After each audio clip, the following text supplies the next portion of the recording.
hablar del relevo generacional y la permanencia del negocio.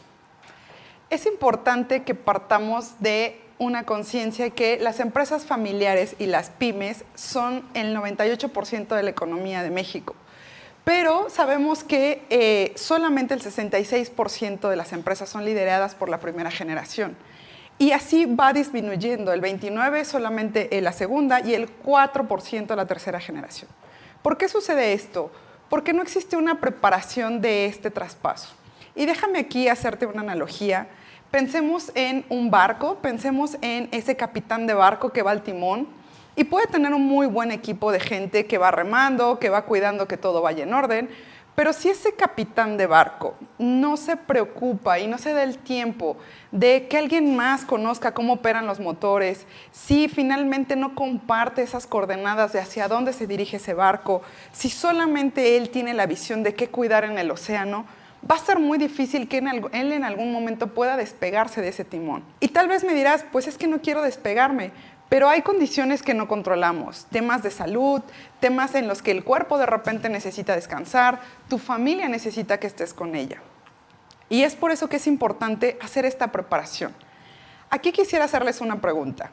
Como fundador, como empresario, ¿te gustaría que aun cuando tú ya no estés al frente de ese timón, al frente de esa empresa, tu empresa continúe y trascienda en el tiempo?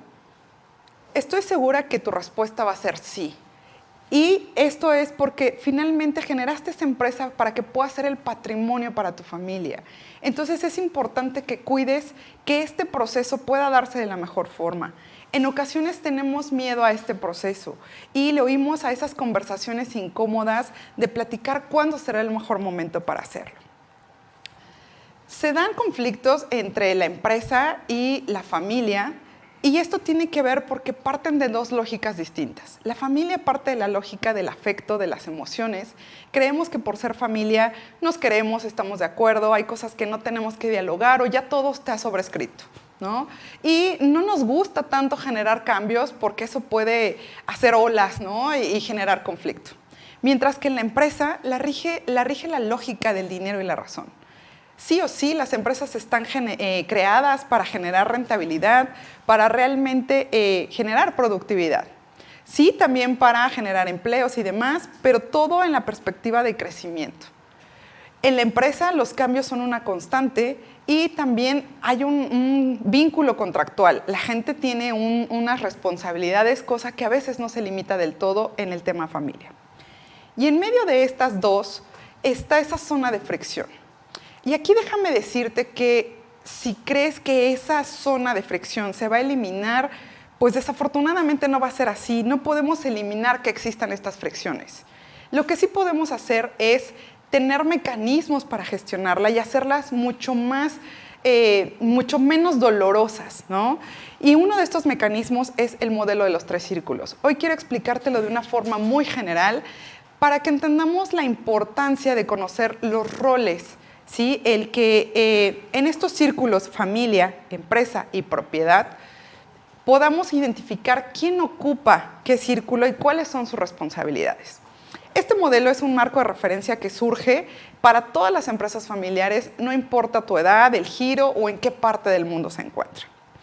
En el círculo de familia, déjame ponerte un ejemplo. Aquí vamos a pensar que eres un fundador, que tienes tu empresa y un día sin más ni más, como todos lo tenemos, nos guste o no dictado, no vamos a estar en este plano más. Bueno, pues en ese momento resulta que dejas en tu testamento a tu esposa a cargo de la empresa. Pues ahí ya le estás incluyendo directamente, no solo en el círculo familia, sino le estás metiendo al tema empresa. Y como le dejaste tus acciones en testamento, al círculo de propiedad también. Pero ¿qué pasa? La estás dejando desarmada. ¿Por qué? Porque nunca la tuviste inmersa en estos otros 2 círculos. No conoció estos contextos, ¿sí? O también suele pasar mucho que también tienes a alguien, algún colaborador dentro de la empresa, que porque ha crecido contigo, ha sido tu brazo derecho, en ocasiones le das roles o le permites tener atribuciones como si fuera propietario de la empresa o parte de la familia. Hay que tener cuidado, porque mientras más claras sean las reglas, mientras más identificado tengas tú a cada uno de los integrantes que juegan en cualquiera de estos 7 roles, podrás saber hasta dónde interviene o no dentro de la organización. Porque en ocasiones también nos quedamos cortos dentro de las responsabilidades que nos tocan, ¿sí? Es importante que ubiquemos estos 3 círculos. Aquí está la definición de cada uno de los que integran, pero para mí es importante que entiendas en estos casos prácticos por qué debemos identificar. Vamos a hablar ahora de los órganos de gobierno. Como te mencioné, esta zona de fricción no se elimina, pero sí se mitiga desde el poder tener claro en qué órgano vas a gestionar cada uno de estos problemas. Seguramente has estado en una comida familiar en la que de repente empiezan a hablar de temas de la empresa y ya empezaste a incomodar a lo mejor a los que están presentes. ¿Por qué? Porque no es el foro correcto, no es el momento para tratar este tipo de asuntos. Las cosas de familia se tratan en el consejo de familia. Y aquí reitero, no evitemos esas conversaciones incómodas. Por el contrario, esas conversaciones incómodas, créeme que nos van a traer relaciones mucho más sanas. En el Consejo de Administración se define todo lo relacionado a la empresa. Ahí hablamos de si el gerente general está operando bien o no. Y aquí tienen que intervenir las personas que son pilares dentro de la organización. No importa si le cae bien o no a alguien de la familia. Aquí gestionamos, recuerda, estamos en el tema empresa. Vamos a la lógica de que sea negocio, que sea rentable, ¿sí? Y también está la asamblea de accionistas. En ella se debaten temas que tienen que ver con la dueñez del negocio. ¿Quién tiene las acciones? ¿Quién está aportando capital a la empresa? Estos son los 3 escenarios donde se gestionan este tipo de temas y es importante identificar en cuál de ellos te toca subir qué tema. Aquí tal vez me dirás, oye, mi empresa todavía no tiene el tamaño o la madurez o incluso no veo necesario tenerlos. Bueno, pues yo te puedo decir que sí es importante que tengas estos ejercicios, aunque sea de una manera no tan formal, y adicional a eso mi sugerencia es, ten un consejo consultivo. El consejo consultivo es el antecesor de ese consejo de administración, que es donde invitas a consultores a participar en juntas de tu empresa, no en cualquier junta operativa, en juntas realmente trascendentales, en donde trates temas estratégicos o medulares para tu organización. ¿Y a quién vas a invitar a esta junta consultiva? Si tú tienes un problema financiero, bueno, pues buscas dentro de tus, ya sea conocidos o no, que se busca que no haya una relación tan directa para que no traigamos ahí cierta preferencia por votar o no. Alguien que sea totalmente objetivo y conozca del tema. Alguien que también esté inmerso en la industria. Si tu negocio es de la industria restaurantera, pues invita a alguien que tenga que ver con esa industria y no de la industria automotriz, por ejemplo, ¿no? Porque seguramente va a poder aportarte más a alguien que conoce el negocio. Regreso al ejemplo del barco. ¿Por qué te hablo de este consejo consultivo? Porque si tú como capitán del barco platicas con otros capitanes, alguien que a lo mejor ya llegó a puerto y ya te dijo qué es lo que hay más adelante, si tú platicas con el dueño de otro barco que a lo mejor lleva más personas como tripulación que tú, seguramente vas a ampliar tu visión, vas a darte cuenta de cosas que no tenías vislumbradas. Y esto no tiene que ver con una falta de capacidad. Eres completamente capaz de llevar tu barco a buen camino, pero siempre es importante ampliar la visión, darte cuenta de qué cosas a veces estás dejando de ver. Hasta aquí hemos hablado de aspectos que te van a ayudar a gestionar estas relaciones y también vamos a hablar de cuáles son los principales conflictos. Estos conflictos se detonan mucho cuando no traemos este proceso de institucionalización desarrollado, cuando no hay una estructura clara, no sabemos delegar. ¿Qué pasa? Yo siempre he pensado que el micrófono del poder, híjole, nos cuesta mucho soltarlo, ¿no? No es fácil el sentir que pierdes control, pero también hay que saber que aprendemos a delegar. En la medida en la que tú como dueño de tu empresa delegues con controles, porque no se trata de aventar el balón, no, sino aventar el balón con el seguimiento debido, sabiendo que va caminando hacia donde debe, dando todos esos indicadores de que está yendo hacia donde nosotros queremos que se dirija. La falta de mecanismos como políticas, reglamentos, el que si tú no estás como fundador, nadie sabe qué hacer dentro de tu organización, es muy común, mucho más común de lo que pensamos. Y esto genera un estrés tanto para los colaboradores y mucho más para el dueño. Es importante tener todo esto sistematizado. Cuando hay responsabilidades confusas, sea miembro de la familia o no, si no hay un rol establecido, si no tiene realmente la descripción de su puesto. Yo he pensado que como fundador, tú creaste una empresa para no estar atado a cubrir un puesto, ¿sí? Para continuar desarrollándote. Pero ¿qué pasa cuando tu hijo se integra a la empresa y no le permites desarrollar ese puesto? Lo estás volviendo el empleado que no quisiste ser. ¿Por qué? Porque tú estás decidiendo qué es lo que tiene que hacer y no le estás permitiendo realmente desarrollarse con lo que es ese perfil del puesto. Y el tener preferencias personales. Esto se refleja mucho en que en ocasiones no gestionas de la manera correcta lo que hace. La rendición de cuentas sí o sí tiene que estar para todos los miembros dentro de la empresa y también esa retribución tiene que ir acorde a las responsabilidades y al desempeño que está teniendo la empresa, ¿sí? Estos 4 conflictos son muy constantes, suceden muy comúnmente y se contrarrestan teniendo un proceso de institucionalización correcto. Ahora, ¿qué acciones vamos a tomar para lograr esta sucesión y crecimiento que queremos? Roles consensuados. ¿A qué voy con roles consensuados? Tú podrás querer meter a toda tu familia en la empresa. Si no preguntaste si era su deseo pertenecer, si el rol que desempeñan al final del día es lo que ellos quieren realizar, podrá estar muy clara cuál es su función, pero no está siendo de una forma consensuada. Hay que desarrollar esas habilidades, porque tú puedes querer que él sea el gerente general, él puede estar de acuerdo en querer ser el gerente general, pero no tener las habilidades necesarias para hacerlo. Y aquí viene otro punto muy importante, conocer el ADN del fundador. ¿A qué vamos con esto? Seguramente has estado en un negocio en donde dices, ¿cómo se nota que el dueño ya no está? ¿Y por qué se nota si ese negocio sigue vendiendo lo mismo y sigue atendiendo a clientes? Se nota porque nunca te preocupaste por saber qué era lo que distinguía a ese fundador, qué fue lo que hizo especial ese negocio. Si nosotros permitimos que ese fundador genere su historia, esto se vuelve incluso inspiracional, aspiracional, para quien trabaja dentro de la organización y pueda inspirarse de conocer la historia del fundador, de saber desde dónde empezó, cómo comenzó su sueño, cómo fue logrando cosas. Porque es fácil llegar a un lugar y ver todo lo que hay, pero no sabemos cómo comenzó y desde dónde viene. Es muy importante para este proceso de sucesión el conocer el ADN del fundador. Dar orden y estructura a la empresa. Y esto no tiene que regir de un solo corazón. Finalmente, tú como fundador vas a poner las reglas máximas, pero no vas a ser el único que tome decisiones dentro de tu empresa.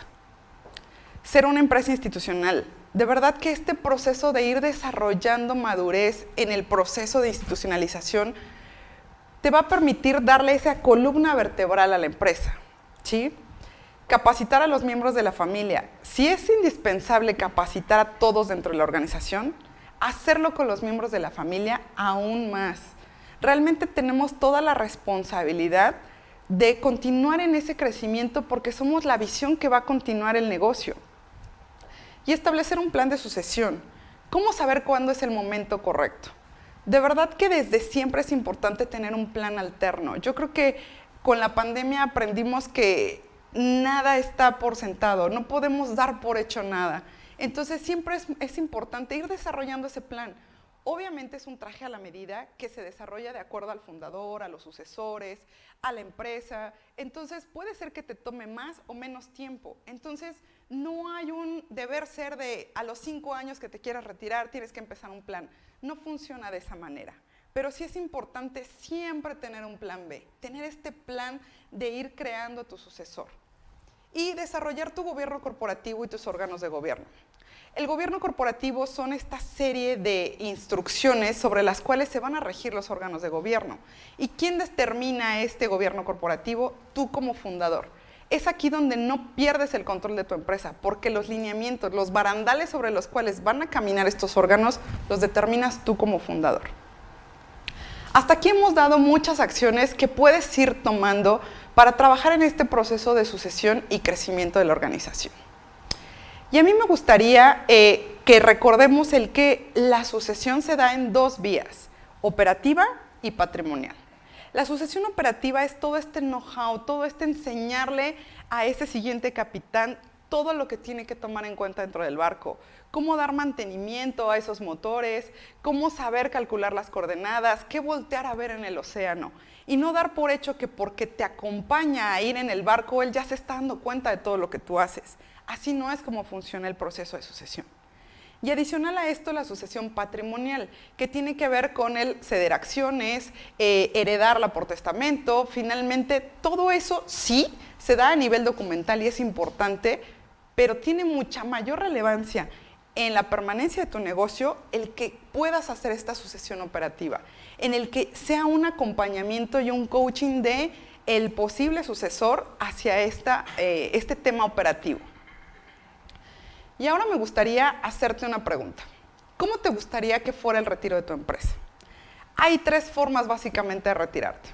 Y una de ellas es siendo un monarca, tendiendo a ser de los que dice, yo me muero en la posición, a mí realmente me van a sacar de la empresa con los pies por delante. Es muy válido.